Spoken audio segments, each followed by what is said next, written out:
नेता सुभाष चंद्र बोस का जन्म 23 जनवरी 1897 को उड़ीसा के कटक में हुआ था।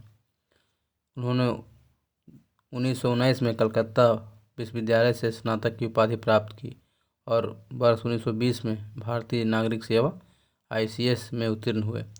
बाद में उन्होंने इस पद से त्यागपत्र दे दिया। वर्ष 1938 एवं 1939 में कांग्रेस के अध्यक्ष बने।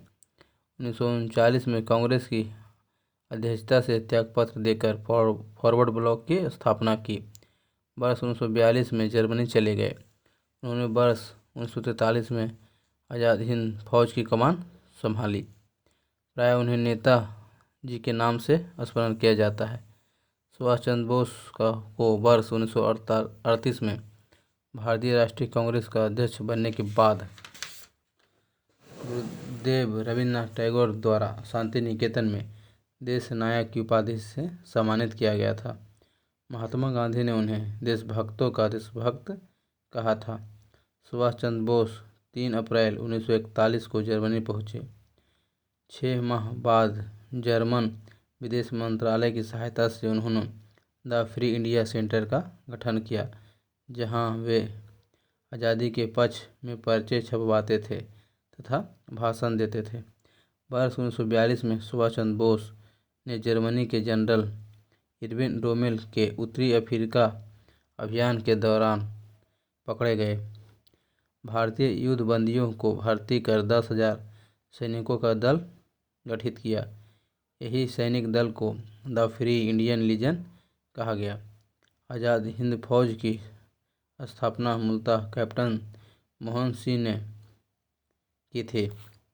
मोहन सिंह जो ब्रिटेन की भारतीय सेना के अफसर थे। जब ब्रिटिश सेना पीछे हट रही थी तो मोहन सिंह जापानियों के साथ हो गए थे। जापानियों ने जब भारतीय सैनिकों को मोहन सिंह के सुपुर्द कर दिया तो वे उन लोगों को आज़ाद हिंद फौज में भर्ती करने लगे।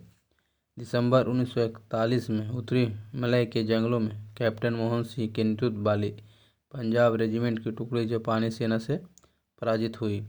इस टुकड़ी के अंग्रेज लेफ्टिनेंट कर्नल LB फिट्जपैट्रिक जापान के युद्धबंदी हुए, किंतु बैंकॉक निवासी भारतीय सिख ज्ञानी प्रीतम सिंह के जिम्मेदारी लेने पर कैप्टन मोहन सिंह एवं अन्य भारतीय सैनिकों को युद्धबंदी के बजाय जापान के मित्र का दर्जा दिया गया। जापान के मेजर आईबाची फुजिवारा एवं ज्ञानी प्रीतम सिंह ने कैप्टन मोहन सिंह को इंडियन नेशनल आर्मी का नेतृत्व करने के लिए उत्साहित किया। दिसंबर 1941 के अंत में कैप्टन मोहन सिंह इसके लिए सहमत हो गए। फरवरी 1942 में मोहन सिंह के नेतृत्व में इंडियन नेशनल आर्मी का गठन किया गया, जिसमें जापान के मलय अभियान के तहत पराजित ब्रिटिश सेना के भारतीय सैनिकों को शामिल किया गया था। आज़ाद हिंद फौज का गठन सितंबर 1942 में कैप्टन मोहन सिंह के द्वारा किया गया और 4 जुलाई 1943 को रास बिहारी बोस ने आज़ाद हिंद फौज की कमान सुभाष चंद्र बोस को दे दिया। 21 अक्टूबर 1943 को सुभाष चंद्र बोस ने सिंगापुर में स्वतंत्र भारत की अस्थायी सरकार आज़ाद हिंद सरकार का गठन किया। आज़ाद हिंद फौज का गठन सिंगापुर द्वीप पर किया गया था, किंतु तब सिंगापुर द्वीप ब्रिटिश मलय का अंग था। सुभाष चंद्र बोस ने जय हिंद का नारा दिया, जो आज़ाद हिंद फौज में नमस्कार का ढंग था। आज़ाद हिंद फौज दिवस 12 नवंबर 1945 को मनाया गया था, जबकि 5 नवंबर से लेकर 11 नवंबर 1945 के मध्य आज़ाद हिंद फौज सप्ताह मनाया गया। आज़ाद हिंद फौज के सैनिक एवं अधिकारियों को गिरफ्तार कर ब्रिटिश सरकार ने नवंबर 1945 में दिल्ली के लाल किले में उन पर मुकदमा चलाया। इनमें 3 प्रेम सहगल, गुरुबख्श सिंह एवं शाहनवाज को फांसी की सजा तथा रशीद अली को 7 वर्ष के कारावास दिया गया। इसके बचाव के लिए कांग्रेस ने आज़ाद हिंद फौज बचाव समिति का गठन किया। भूलाबाई देसाई के नेतृत्व में तेज बहादुर सप्रू, कैलाश नाथ कटजू, अरुणा आसफ अली और जवाहरलाल नेहरू प्रमुख वकील थे। पंडित जवाहरलाल नेहरू भारत के नजीबवाद, फौसीवाद और साम्राज्यवाद के विरुद्ध निश्चित रुख के कारण जापान के विरुद्ध गुरिल्ला युद्ध की योजना के पक्ष में इलाहाबाद में हुई कांग्रेस कार्यकारिणी समिति की बैठक में बहुमत प्राप्त किया। क्वेश्चन को देखते हैं। आज़ाद हिंद फौज का प्रधान कार्यालय सिंगापुर से रंगून स्थानांतरित कर दिया गया था। अखिल भारतीय फॉरवर्ड ब्लॉक की स्थापना के लिए सुभाष चंद्र बोस से कौन जुड़े और INA के आंदोलन के साथ भी जुड़े थे? शिलभद्र रियाजी।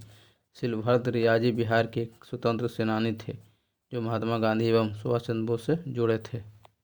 रानी लक्ष्मीबाई के नाम पर झांसी की रानी रेजिमेंट की स्थापना वर्ष 1943 में सुभाष चंद्र बोस ने किया था। लक्ष्मी सहगल आज़ाद हिंद फौज की महिला ब्रिगेड रानी लक्ष्मीबाई रेजिमेंट की कमांडर थी।